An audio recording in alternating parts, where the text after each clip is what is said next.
ഞാനൊരു വാക്ക് നിങ്ങളോട് പറയാൻ ആഗ്രഹിക്കുന്നു. ആ വാക്ക് സന്തോഷം എന്നാണ്. സമർപ്പിതർ എവിടെയെല്ലാം ഉണ്ടോ അവിടെയെല്ലാം സന്തോഷമുണ്ട്. ആഗോള കത്തോലിക്ക സഭയുടെ തലവനായ ഫ്രാൻസിസ് പാപ്പ consecrated life in the church today എന്ന അപ്പസ്തോലിക ലേഖനത്തിലൂടെ 2014 നവംബർ 30 മുതൽ 2016 ഫെബ്രുവരി 2 വരെ സമർപ്പിത വർഷമായി പ്രഖ്യാപിക്കുമ്പോൾ അദ്ദേഹത്തിന്റെ മനസ്സിൽ തിങ്ങി നിറഞ്ഞ വികാരമാണ് മേൽപ്പറഞ്ഞ വാക്കുകളിലൂടെ അദ്ദേഹം പ്രകടമാക്കിയത്. അതെ, സമർപ്പിതർ എവിടെയെല്ലാം ഉണ്ടോ അവിടെയെല്ലാം സന്തോഷമുണ്ട്. പ്രിയപ്പെട്ടവരെ, ആ സന്തോഷത്തോടെ ആദരവോടെ നിങ്ങളെ ഏവരെയും ലോഗോസ് സമർപ്പിത പ്രതിഭ 2015 സ്നേഹപൂർവം സഹർഷം സ്വാഗതം ചെയ്യുന്നു.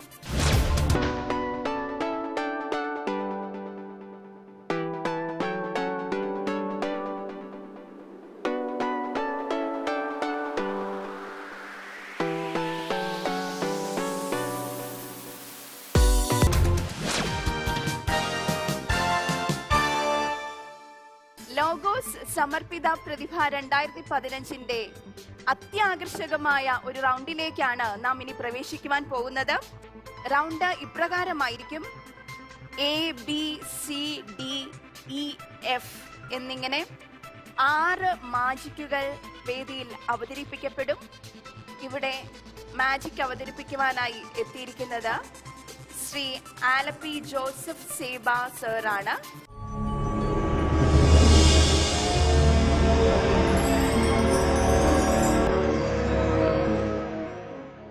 ചോദ്യങ്ങൾ 2 ഭാഗങ്ങളായിട്ടായിരിക്കും ചോദിക്കുക. അതിൽ ആദ്യത്തെ ഭാഗത്തിൽ ഉത്തരം പറഞ്ഞാൽ നിങ്ങൾക്ക് 5 മാർക്ക് ലഭിക്കും. തിരുവചനവും വചന സൂചകവുമാണ് ഉത്തരമായിട്ട് വരേണ്ടത്. ശരിയായ ചോദ്യത്തിന് 5 മാർക്ക് ലഭിക്കുന്നതാണ്. ഈ ആദ്യ ഭാഗത്ത് 2 ചോദ്യങ്ങൾ വരുന്നത് കൊണ്ട് 10 മാർക്ക് നിങ്ങൾക്ക് ലഭിക്കാനുള്ള സാധ്യതയുണ്ട്. ഈ 10 മാർക്കിൽ എന്തെങ്കിലും ഒരു പോയിന്റെങ്കിലും ലഭിച്ചാൽ മാത്രമേ നിങ്ങൾക്ക് രണ്ടാമത്തെ ഭാഗത്തിലേക്ക് എൻട്രി ലഭിക്കുകയുള്ളൂ. ഈ രണ്ടാം ഭാഗത്തും ചോദിക്കുന്ന ചോദ്യത്തിന്റെ ഉത്തരമായിട്ട് വചനമോ വചന സൂചകമോ ആയിരിക്കും വരുന്നത്. പക്ഷേ ഈ രണ്ടാമത്തെ ഭാഗത്തിന് ഒരു പ്രത്യേകതയുള്ളത്, അവിടെ നെഗറ്റീവ് മാർക്കിംഗ് ഉണ്ടായിരിക്കുന്നതാണ്. അതായത് രണ്ടാമത്തെ ഭാഗത്ത് ചോദിക്കുന്ന ചോദ്യത്തിന്റെ ഉത്തരം തെറ്റിപ്പോയാൽ ആദ്യ ഭാഗത്ത് നിങ്ങൾക്ക് ലഭിച്ചിരിക്കുന്ന സ്കോർ പകുതി നഷ്ടപ്പെടും. രണ്ടാമത്തെ ഭാഗം അഭിമുഖീകരിക്കണോ അതോ ഒഴിവാകണോ എന്ന് തീരുമാനിക്കാൻ നിങ്ങൾക്ക് അവകാശമുണ്ട്. ഇങ്ങനെയുള്ള ചോദ്യങ്ങളായിരിക്കും നമ്മൾ ഈ റൗണ്ടിൽ, സൈൻ റൗണ്ടിൽ നേരിടുന്നത്. So, a very hearty welcome to our great magician, Alapi Joseph Seba. സ്വാഗതം ചെയ്യുക.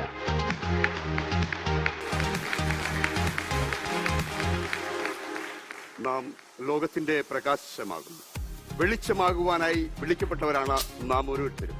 അതേ, ലോകമെങ്ങും പോയി സുവിശേഷം അറിയിക്കുന്നതിന് വേണ്ടിയിട്ട് മോശയ്ക്ക് നൽകിയതുപോലെ അധികാരത്തിന്റെ ദണ്ഡം നൽകി നമ്മളെ തമ്പുരാൻ അയച്ചിരിക്കുകയാണ്. എല്ലാവർക്കും ഒരിക്കൽ കൂടി സ്വാഗതം. എൻ്റെ കയ്യിൽ ചെറിയ തക്കാളിപ്പഴമുണ്ട്. ശരിക്കും ദൈവം പ്രകൃതിക്ക് അനുരൂപരായി മനുഷ്യരെയും മനുഷ്യർക്ക് അനുരൂപമായി പ്രകൃതിയെയും സൃഷ്ടിച്ചു. സകലത്തിൻ്റെയും മേൽ അവന് അധീശത്വം നൽകി. എന്നാൽ അധികാരം മത്തുപിടിച്ചപ്പോൾ മനുഷ്യൻ എന്താണ് ചെയ്തത്? അവൻ പ്രകൃതിയെ കൊള്ളയടിക്കാൻ തുടങ്ങി.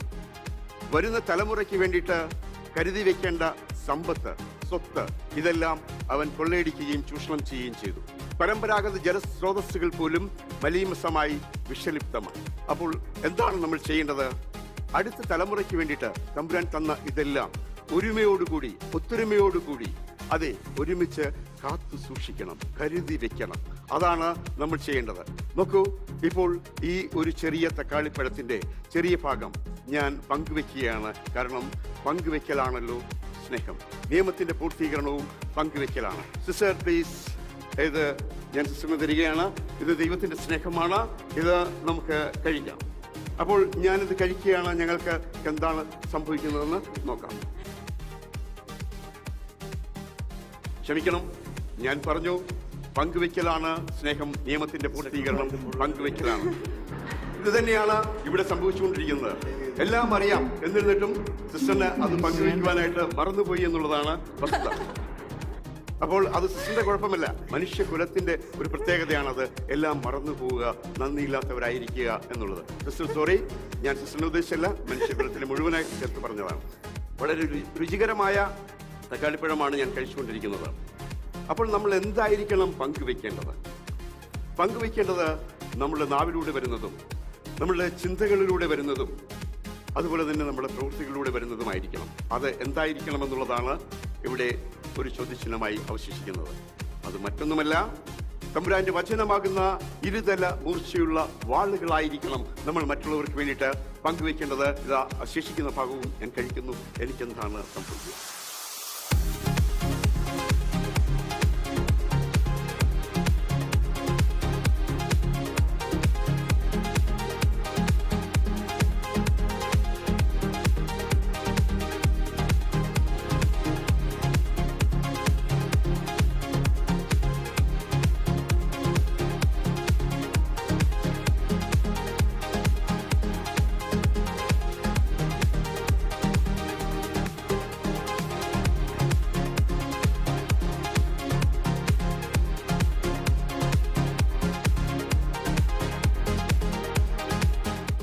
അപ്പോൾ അനിശ്ചിതതയ്ക്ക് ഉതകുന്നവ നമ്മുടെ ജീവിതത്തിൽ നിന്നുണ്ടാകട്ടെ എന്ന് ഇപ്പോൾ ഞാൻ ആശംസിച്ചുള്ളൂ.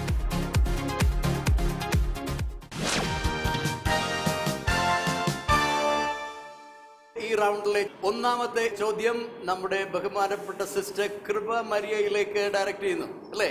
Are you ready? ഓക്കെ. 5 ബാർലിയപ്പവും 2 മീനും കൈവശമുള്ള ഒരു കുട്ടി ഇവിടെയുണ്ട്. 5 ബാർലിയപ്പവും 2 മീനും കൈവശമുള്ള ഒരു കുട്ടി ഇവിടെയുണ്ട്. തിരുവചന സൂചകം നൽകുക. തിരുവചന സൂചകം നൽകിയാൽ മതി, ഉദ്ധരിക്കണ്ട.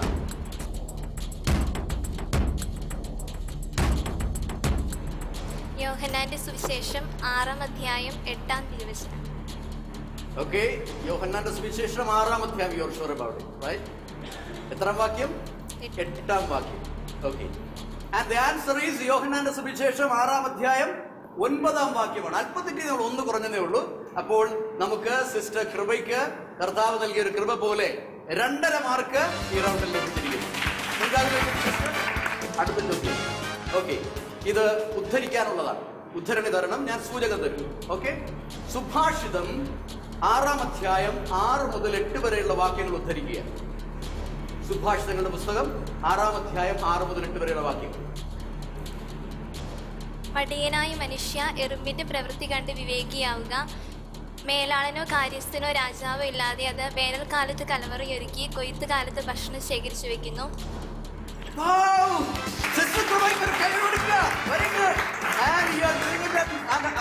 Jesus is multiplying marks for you. So congratulations, you get 5 marks. Okay, അപ്പോൾ ടോട്ടൽ 7.5 മാർക്സ്. സിസ്റ്റർ കൃപ, വെരി ഗുഡ്. അപ്പോ നമുക്ക് അടുത്ത റൗണ്ടിലേക്ക് പ്രവേശിക്കാമോ? അപ്പോൾ പ്രത്യേകം ശ്രദ്ധിക്കുക, അടുത്ത റൗണ്ടിൽ ഉത്തരം തെറ്റിയാൽ കിട്ടിയതിന്റെ പകുതി മാർക്ക് നഷ്ടപ്പെടാനുള്ളൂ. മറ്റുള്ളവരുമായി പങ്കുവെച്ചെന്ന് വിചാരിച്ചാൽ മതി, ക്വിസ് മാസ്റ്റർക്ക് തന്നെന്ന് കരുതിയാൽ മതി, കുഴപ്പമൊന്നുമില്ല. അപ്പോ ഏത് വേണം തീരുമാനിക്കാം. അടുത്ത റൗണ്ടിലേക്ക് പ്രവേശിക്കണമോ വേണ്ടയോ? പ്രവേശിക്കാം. ഒന്ന് കഴിഞ്ഞു കൊടുത്തേ, ആ ധൈര്യത്തിനാണ് അവതരിപ്പിക്കേണ്ടത്. ഓക്കെ, അപ്പോൾ അടുത്ത ചോദ്യം ക്ലൂ തരുന്നുണ്ട്. ക്ലൂ ഇതാ: നശ്വരമായ ഡാഷ് ഡാഷ് അധ്വാനിക്കുവിൻ.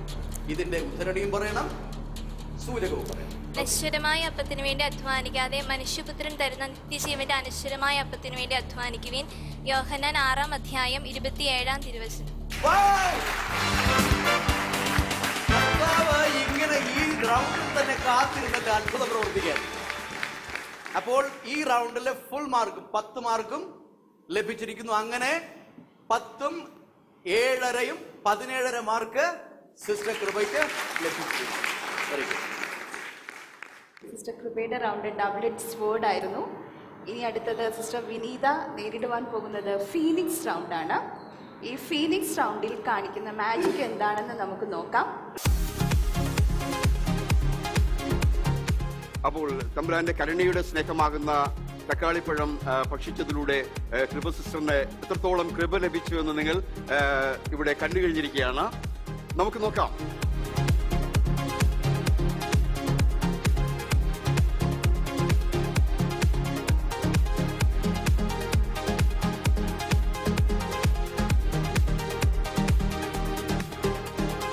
നമ്മൾ ധൂളിയിൽ നിന്ന് സൃഷ്ടിക്കപ്പെട്ടവരാണ്. ഇപ്പോൾ കത്തിത്തീർന്ന കുറെ ചാമ്പലുകളാണ് എൻ്റെ കയ്യിലുള്ളത്. ശരിക്കും ഈ ചാമ്പലിന് എന്താണ് സംഭവിക്കുക? ഈ ചാമ്പലിൽ നിന്ന്, അതെ, നിസ്സാരമെന്ന് കരുതുന്ന ഈ ചാമ്പലിൽ നിന്ന് വിലയുള്ളതും അതുപോലെ തന്നെ എണ്ണി തിട്ടപ്പെടുത്തുവാൻ കഴിയാത്ത വിധം അസംഖ്യം ജനതകളെയും സൃഷ്ടിക്കുവാനായിട്ട് നമ്മുടെ തമ്പുരാൻ കഴിയും.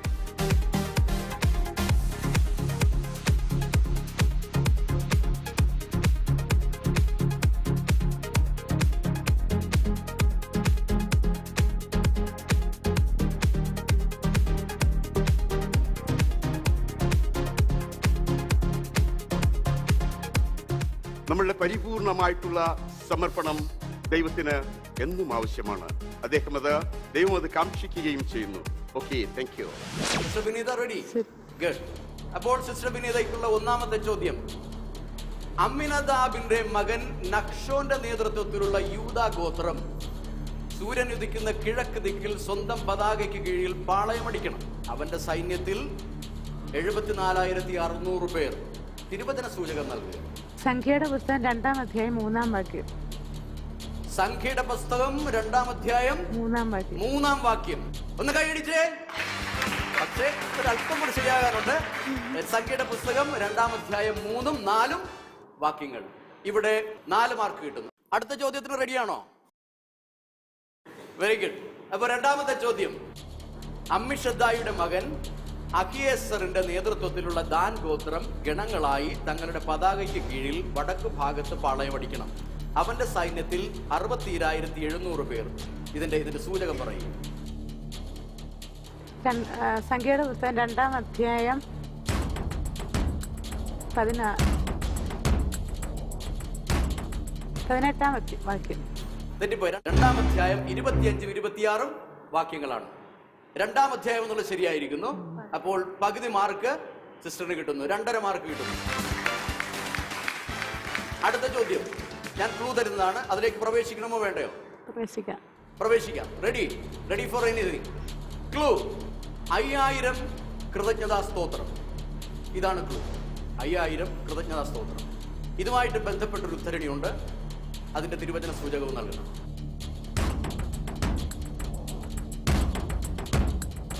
യോഹന്നാന്റെ സുവിശേഷം 6-ാം അധ്യായം 10-11 വാക്യങ്ങൾ. അടുത്തത് അത് ഉദ്ധരിക്കാമോ? യേശു പറഞ്ഞു, ആളുകളെയെല്ലാം ഭക്ഷണത്തിനിരുത്തുവിൻ. ആ സ്ഥലത്ത് പുല്ല് തഴച്ചു വളർന്നിരുന്നു. 5000-ഓളം വരുന്ന പുരുഷന്മാർ അവിടെ ഇരുന്നു. 11-ാം വാക്യം. അനന്തരം യേശു അപ്പം എടുത്ത് കൃതജ്ഞതാ സ്തോത്രം ചെയ്ത് അവർക്ക് വിതരണം ചെയ്തു. അതുപോലെ മീനും വേണ്ടത്ര നൽകി. അക്ഷരം പോലും ഉത്തരം കോമായിട്ടെന്ന് പറഞ്ഞാൽ ഇടുമായിരിക്കും അല്ലേ? കൺഗ്രാജുലേഷൻസ്. ഫീനിക്സ് റൗണ്ടിനൊടുവിൽ സിസ്റ്റർ വിനീത സ്കോർ ചെയ്തിരിക്കുന്നു 16.5 മാർക്ക്. ഫീനിക്സ് റൗണ്ടിന് ശേഷം നാം കാണുവാൻ പോകുന്ന റൗണ്ട് റിസറക്ഷൻ റൗണ്ടാണ്. സിസ്റ്റർ ആഞ്ചലയോടാണ് റിസറക്ഷൻ റൗണ്ടിൽ ക്വിസ് മാസ്റ്റർ ചോദ്യം ചോദിക്കുന്നത്. For the next magic section, our magician comes.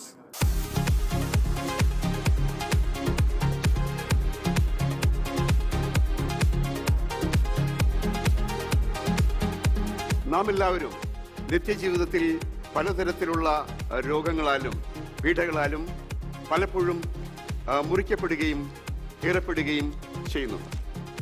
ഇതുപോലെ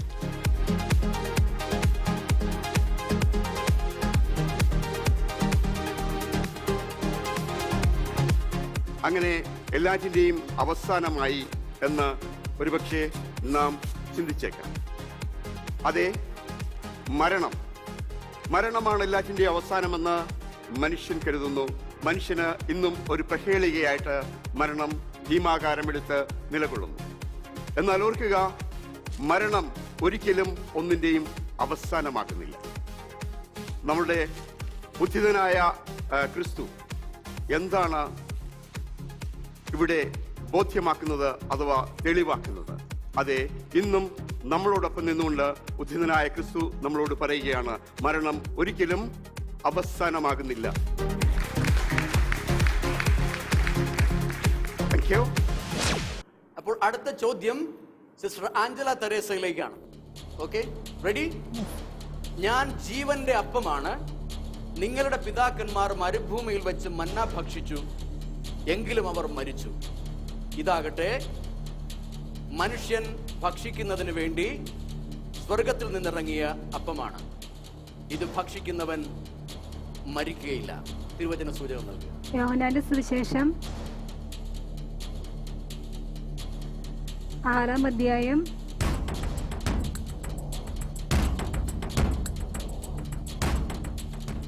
49-ാം തിരുവചനം. യോഹന്നാന്റെ സുവിശേഷം 6-ാം അധ്യായം 49-ാം തിരുവചനം സിസ്റ്റർ പറഞ്ഞല്ലോ. Are you sure? ഒരു മുക്കാല് ശരിയാണ്. അപ്പോ യോഹന്നാന്റെ സുവിശേഷം 6-ാം അധ്യായം 48 മുതൽ 50 വരെയുള്ള വാക്യങ്ങളാണ്. 4 മാർക്ക് സിസ്റ്ററിന് ലഭിക്കുന്നു. അടുത്ത ചോദ്യത്തിന് റെഡിയാണോ? യൂദ 24-25 യൂദാസിന്റെ ലേഖനത്തിലെ 24-25 വാക്യങ്ങൾ ഉദ്ധരിക്കുക.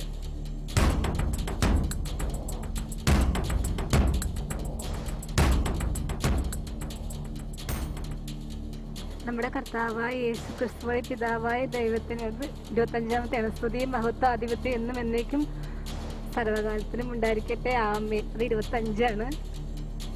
ഒന്നുകൂടെ വ്യക്തമായിട്ട് പറയാമോ? നമ്മുടെ കർത്താവായ യേശു ക്രിസ്തു വഴി പിതാവായ ദൈവത്തിന് സ്തുതിയും മഹത്വവും ആധിപത്യവും ഇന്നും എന്നേക്കും സർവകാലത്തിന് മുൻപ് ഉണ്ടായിരിക്കട്ടെ. ആമേൻ. ഇങ്ങനെ ഒപ്പിച്ചു. അത് പകുതിയെ പറഞ്ഞിട്ടുള്ളൂ. അതില് ഒരു 1.5 മാർക്ക് ഞാൻ തരികയുള്ളൂ. കാരണം ഒരുപാട് വാക്കുകൾ അങ്ങോട്ടും ഇങ്ങോട്ടും ഒക്കെ കൂട്ടിക്കുഴച്ച് പകുതി പോലും പറഞ്ഞില്ല. അതും ശരിയായിട്ട് പറഞ്ഞിട്ടില്ല. അപ്പോ 4 + 1.5 5.5 മാർക്ക് ലഭിച്ചിരിക്കുന്നു. അടുത്ത റൗണ്ടിലേക്ക് കടക്കാമോ? Here is the clue. Come on. ഇത് നീ വിശ്വസിക്കുന്നുവോ? ഞാൻ ലോകത്തിലേക്ക് വരാനിരിക്കുന്ന ദൈവപുത്രനായ ക്രിസ്തുവാണ് നീ വിശ്വസിക്കുന്നുവോ? യോഹന്നാന്റെ സുവിശേഷം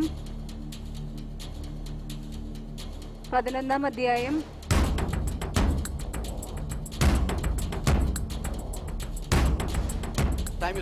11-ാം അധ്യായം. അപ്പോൾ യോഹന്നാന്റെ സുവിശേഷം 11-ാം അധ്യായം 25-26 വാക്യങ്ങളാണ് ഇതിന്റെ സൂചകം. അതിൽ 11-ാം അധ്യായം വരെ എത്തി നിന്നു അല്ലേ? അപ്പോൾ അതിൽ ഒരു 2.5 മാർക്ക് തരുന്നുണ്ട്. ഉദ്ധരണി എല്ലാം തന്നെ പോയി, അതുകൊണ്ട് ഞാൻ മാർക്ക് ഇതിന് തരില്ല. നേരത്തെ ജനറോസിറ്റി കാണിച്ചിരുന്നു. ഇവിടെ പിന്നെ ഒരുപാട് കൺഫ്യൂഷൻസ് ഉണ്ടായത്. ഞാൻ ഉദ്ധരണി വായിക്കാം. യേശു അവളോട് പറഞ്ഞു, ഞാനാണ് പുനരുദ്ധാനവും ജീവനും. എന്നിൽ വിശ്വസിക്കുന്നവൻ മരിച്ചാലും ജീവിക്കും. അങ്ങനെ ജീവിക്കുകയും എന്നിൽ വിശ്വസിക്കുകയും ചെയ്യുന്നവൻ ഒരിക്കലും മരിക്കുകയില്ല. റിസറക്ഷൻ റൗണ്ടിനൊടുവിൽ സിസ്റ്റർ ആഞ്ചല തെരേസ് സ്കോർ ചെയ്തിരിക്കുന്നു 8 മാർക്സ്. റിസറക്ഷൻ റൗണ്ടിന് ശേഷം ചോദ്യങ്ങൾ ചോദിക്കുന്നത് സിസ്റ്റർ ബെറ്റിയോടാണ്. സിസ്റ്റർ ബെറ്റിക്ക് ലഭിക്കുന്ന റൗണ്ടിന്റെ പേര് ലോഗോസ് ഫ്ലെയിം എന്നാണ്. വചനം നിന്റെ പാദങ്ങൾക്ക് വിളക്കും പാതയിൽ പ്രകാശവുമായി തീരട്ടെ. അതെ, ഈ വിശുദ്ധ ബൈബിളിൽ നിറയെ വചനമാണ്. അതെ, വചനം തീർച്ചയായും അഗ്നിയാണ്. അതെ, സർവമാലിന്യങ്ങളെയും തുടച്ചു നീക്കുവാൻ പര്യാപ്തമായ അത്യുജ്വല തേജസ്. ആ തേജസ്സിൽ നിന്ന് നമുക്ക് ഊർജം ഉൾക്കൊണ്ടുകൊണ്ട് മുന്നോട്ട് നീങ്ങാം. അതെ. So, Sister Betty, ready for the question? ഞാൻ ലോകത്തിന്റെ പ്രകാശമാണ്. എന്നെ അനുഗമിക്കുന്നവൻ ഒരിക്കലും അന്ധകാരത്തിൽ നടക്കില്ല. അവന് ജീവന്റെ പ്രകാശം ഉണ്ടായിരിക്കും. തിരുവചന സൂചകം പറയുക. യോഹന്നാന്റെ സുവിശേഷം 8-ാം അധ്യായം 12-ാം വാക്യം. യോഹന്നാൻ 8:12. കറക്റ്റ്. അടുത്തത് ഉദ്ധരിക്കാനുള്ളതാണ്. ഓക്കെ, സുഭാഷിതം 2:6 ഉദ്ധരിക്കുക. എന്തെന്നാൽ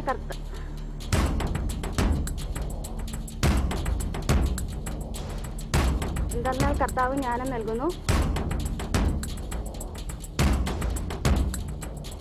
എന്തെന്നാൽ കർത്താവ് ജ്ഞാനം നൽകുന്നു, അവിടുത്തെ വചനത്തിൽ നിന്ന് വിവേകവും അറിവും വിവേകവും അവിടുത്തെ വചനത്തിൽ നിന്ന് പുറപ്പെടുന്നു. Very good, congratulations, you are right. അടുത്ത റൗണ്ടിലേക്ക് പ്രവേശിക്കാൻ റെഡിയാണോ? ക്ലൂ നൽകട്ടെ. ഇരുളും വെളിച്ചവും. ഉദ്ധരണി പറയണം, സൂചകവും പറയണം. ഇരുളും വെളിച്ചവും. 12-ാം അധ്യായം 35-36 വാക്യങ്ങൾ. I am sorry, the answer is wrong. അപ്പോൾ അത് ഉദ്ധരിക്കാം. അല്പസമയത്തോടുകൂടി പ്രകാശം നിങ്ങളുടെ ഇടയിലുണ്ട്, അന്ധകാരം നിങ്ങളെ കീഴടക്കാതിരിക്കാൻ പ്രകാശമുള്ളപ്പോൾ അതിൽ നടന്നുകൊള്ളുവിൻ. നിങ്ങൾ പ്രകാശത്തിന്റെ മക്കളാകേണ്ടതിന് നിങ്ങൾക്ക് പ്രകാശമുള്ളപ്പോൾ അതിൽ വിശ്വസിക്കുവിൻ. ഈ മെസ്സേജിനോട് ചേർന്ന് പോകുന്നുണ്ട്, പക്ഷേ ഞാൻ ചോദിക്കാൻ ഉദ്ദേശിച്ച ചോദ്യം അതല്ല. യോഹന്നാന്റെ സുവിശേഷം 1-ാമത്തെ അധ്യായത്തിൽ 4-5 വാക്യങ്ങളാണ്. സിസ്റ്റർ അതിനുവേണ്ടി ഒന്ന് ശ്രമിച്ചിരുന്നു. നിർഭാഗ്യവശാൽ സിസ്റ്റർ 12-ാമത്തെ അധ്യായത്തിലേക്ക് പോയി, അല്ലേ? ഉത്തരം ഇതാണ്. യോഹന്നാൻ 1:4-5 വാക്യങ്ങൾ. അവനിൽ ജീവൻ ഉണ്ടായിരുന്നു, ആ ജീവൻ മനുഷ്യരുടെ വെളിച്ചമായിരുന്നു, ആ വെളിച്ചം ഇരുളിൽ പ്രകാശിക്കുന്നു, അതിനെ കീഴടക്കാൻ ഇരുളിന് കഴിഞ്ഞില്ല. 2 പ്രാവശ്യം ഇരുള് പ്രത്യക്ഷപ്പെടുന്നു. അപ്പോൾ ഇവിടെ ആദ്യത്തെ റൗണ്ടിൽ കിട്ടിയ 10 മാർക്കിൽ നിന്നും 5 മാർക്ക് നഷ്ടപ്പെടുകയാണ്. I am really sorry. Congratulations sister Betty. Logos flame എന്ന റൗണ്ടിന് ശേഷം സിസ്റ്റർ ബെറ്റി കരസ്ഥമാക്കിയിരിക്കുന്നത് 5 മാർക്കാണ്. അടുത്ത റൗണ്ട് സിസ്റ്റർ ജിയോ തെരേസിനോടുള്ള ചോദ്യമാണ്. നോ സ്നേ ഷാൽ ഐ ഫിയർ എന്നാണ് റൗണ്ടിന്റെ പേര്. സിസ്റ്റർ ജിയോയോടൊപ്പം നമുക്ക് അടുത്ത റൗണ്ടിലേക്ക് പ്രവേശിക്കാം.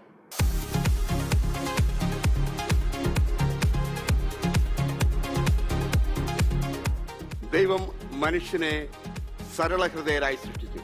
എൻ്റെ കയ്യിൽ 2 ചരടുകളുണ്ട്. നമ്മൾ തീർക്കുന്നതോ അല്ലെങ്കിൽ അവരൻ തീർക്കുന്നതോ ആയ കുരുക്കുകൾ പലപ്പോഴും നമ്മെ പ്രശ്നങ്ങളിലേക്ക് നയിക്കാറുണ്ട്.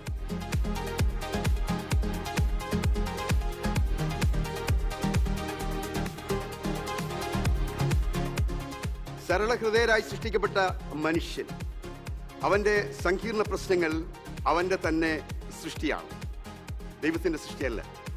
അവരൻ തീർക്കുന്നതോ സ്വയം തീർക്കുന്നതോ ആയ ഇതുപോലെയുള്ള നിരവധി കുരുക്കുകളിലേക്ക് നാം ദൈനംദിന ജീവിതത്തിൽ ചെന്ന് ചേരാറുണ്ട്, ചെന്നുപെടാറുണ്ട്. എല്ലാറ്റിൻ്റെയും അവസാനമായി എന്ന് നമ്മൾ കരുതുന്ന നിമിഷം, ആ നിമിഷങ്ങളിൽ ഭഗ്നാശനായ മനുഷ്യൻ ഒരുപക്ഷെ ഇതുപോലെ കയറിലേക്കോ മറ്റു പലതിലേക്കോ തിരിഞ്ഞെന്ന് വരാം. പക്ഷേ ഓർക്കുക, കർത്താവിൻ്റെ കൃപയും അവൻ്റെ രക്ഷാകരമായ കരങ്ങളും നമ്മളെ എപ്പോഴും ഇതുപോലെ സ്വാതന്ത്ര്യത്തിലേക്ക് നയിക്കുവാൻ പര്യാപ്തമാണ്. സ്വാതന്ത്ര്യത്തിലേക്ക് തീർച്ചയായും നയിച്ചിരിക്കും. അവൻ്റെ മുമ്പിൽ തുറവിയോടെ ഇരിക്കുക. Sister Jio Theres, ready for the first question? തിരുവചന സൂചകം പറയാനുള്ളതാണ്. ഞാൻ ഉദ്ധരണി വായിക്കാം. ദുശ്ചരിതയായ സ്ത്രീയിൽ നിന്ന്, മൃദുല ഭാഷണം നടത്തുന്ന സ്വൈരണിയിൽ നിന്ന് നിന്നെ തന്നെ രക്ഷിക്കാൻ ജ്ഞാനത്തോട് നീ എൻ്റെ സഹോദരിയാണെന്നും ഉൾക്കാഴ്ചയോട് നീ എൻ്റെ ഉറ്റ സുഹൃത്താണെന്നും പറയുക. സുഭാഷിതങ്ങൾ 7-ാം അധ്യായം 4-5 വാക്യം. സുഭാഷിതങ്ങൾ 7-ാം അധ്യായം 4-5 വാക്യങ്ങൾ. Are you sure? Yes, sir. That's right. That's the right answer. അപ്പോ അടുത്ത ചോദ്യത്തിന് ഒരു ഭയം കൂടാതെ മുന്നോട്ട് പോകാൻ സാധിക്കുമെന്നുള്ള ഒരു പ്രത്യാശയുടെ ഒരു സൂചന നമുക്ക് ലഭിക്കുന്നുണ്ട്. അടുത്തത് ഉദ്ധരിക്കാനാണ്. ഓക്കെ, സുഭാഷിതം 3:25-26 ഉദ്ധരിക്കുക. നീ നടക്കുന്ന വഴികൾ ഉത്തമമെന്ന് ഉറപ്പിക്കുക, അപ്പോൾ അവ സുരക്ഷിതമായിരിക്കും. വലത്തോട്ടോ ഇടത്തോട്ടോ വ്യതിചലിക്കരുത്, തിന്മയിൽ കാലൂന്നുകയും അരുത്. The answer is wrong. Answer is കിടിലം കൊള്ളിക്കുന്ന സംഭവങ്ങൾ കൊണ്ടോ. സിസ്റ്റർ അറിയാവുന്ന തോന്നുന്നു, അത് സംഭവിച്ചു പോയതാണ്, എന്ത് ചെയ്യാൻ പറ്റും? ദുഷ്ടരുടെ നാശം കൊണ്ടോ നീ ഭയപ്പെടരുത്, കർത്താവ് നിന്റെ ആശ്രയമായിരിക്കും, നിന്റെ കാൽ കുടുക്കിൽ പെടാതെ അവിടുന്ന് കാത്തുകൊള്ളും. അപ്പോൾ സിസ്റ്റർ ഈ റൗണ്ടിൽ 5 മാർക്ക് സിസ്റ്ററിന് ലഭിക്കുന്നു. അടുത്തതിലേക്ക് പ്രവേശിക്കാൻ സിസ്റ്ററിന് താല്പര്യമുണ്ടോ? ഉണ്ട്. ശിഷ്യത്വത്തിലൂടെ സ്വാതന്ത്ര്യം. യോഹന്നാൻ 8-ാം അധ്യായം 31-32 വാക്യങ്ങൾ. അവന്റെ വചനത്തിൽ വിശ്വസിച്ച യഹൂദരോട് അവൻ പറഞ്ഞു, നിങ്ങൾ എൻ്റെ വചനം പാലിക്കുമെങ്കിൽ നിങ്ങൾ യഥാർത്ഥത്തിൽ എൻ്റെ ശിഷ്യരാണ്. നിങ്ങൾ സത്യം അറിയുകയും സത്യം നിങ്ങളെ സ്വതന്ത്രരാക്കുകയും ചെയ്യും. Congratulation sister. ആൻസർ പൂർണ്ണമല്ല. ആദ്യത്തെ പോർഷനിൽ ആദ്യത്തെ ഭാഗത്ത് ഒരല്പം വാക്കുകൾ അങ്ങോട്ടും ഇങ്ങോട്ടും മാറിയിട്ടുണ്ട്. എങ്കിലും ഇവിടെ 10 മാർക്കിൽ സിസ്റ്ററിന് 7.5 മാർക്ക് ലഭിക്കുന്നുണ്ട്. സിസ്റ്റർ ജിയോ തെരേസ് കരസ്ഥമാക്കിയിരിക്കുന്നു. നോ സ്നേ ഷാൽ ഐ ഫിയർ എന്ന റൗണ്ടിനൊടുവിൽ 12.5 മാർക്ക്.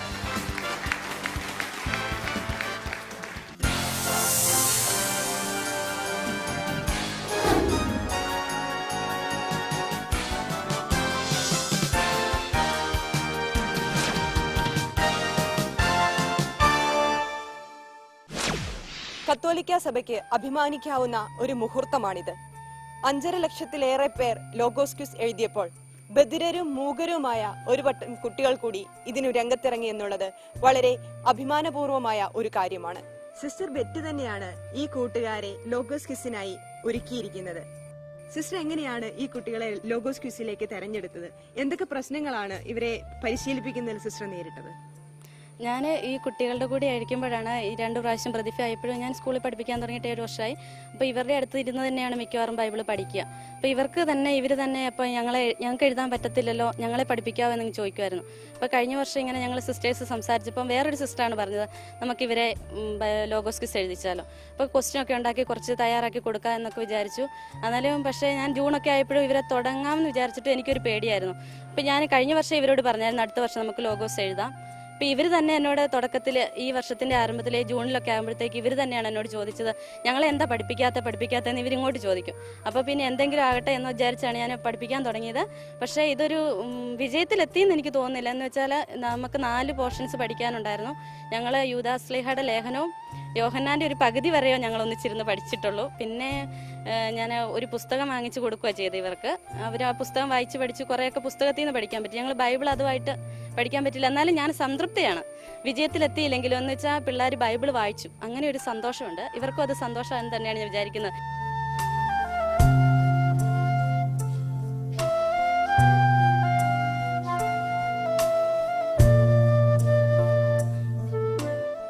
ക്വിസ് എഴുതാൻ ഇവർ ഇത്രയധികം ഇൻട്രസ്റ്റ് എടുത്തതിനുള്ള കാരണം എന്താണെന്ന് സിസ്റ്റർ ഒന്ന് കുട്ടികളോട് ചോദിച്ചു പറയൂ.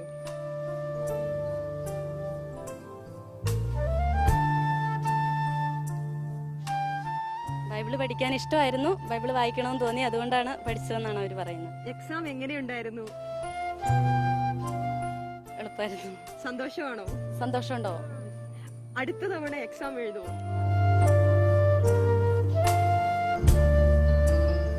എഴുതുന്നുണ്ടെന്നാണ്.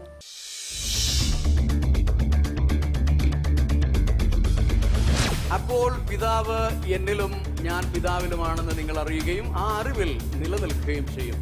എപ്പോൾ? മോഷ്ടിച്ച ജലം മധുരവും രഹസ്യത്തിൽ തിന്ന അപ്പം രുചികരവുമാണ്. Very good, very good. എന്താണ് എർഗ എന്ന ഗ്രീക്ക് പദം അർത്ഥമാക്കുന്നത്? യോഹന്നാന്റെ സുവിശേഷത്തിലെ 7 അടയാളങ്ങളിൽ ആദ്യത്തേതിലും അവസാനത്തേതിലും വിവരണവേളയിൽ സുവിശേഷകൻ ആവർത്തിക്കുന്ന ഒരു കാര്യം, പിതാവിന്റെ സന്നിധിയിൽ ഞാനായിരിക്കും നിങ്ങളെ കുറ്റപ്പെടുത്തുന്നത് എന്ന് നിങ്ങൾ വിചാരിക്കേണ്ട. പിന്നെ ആരാണ്?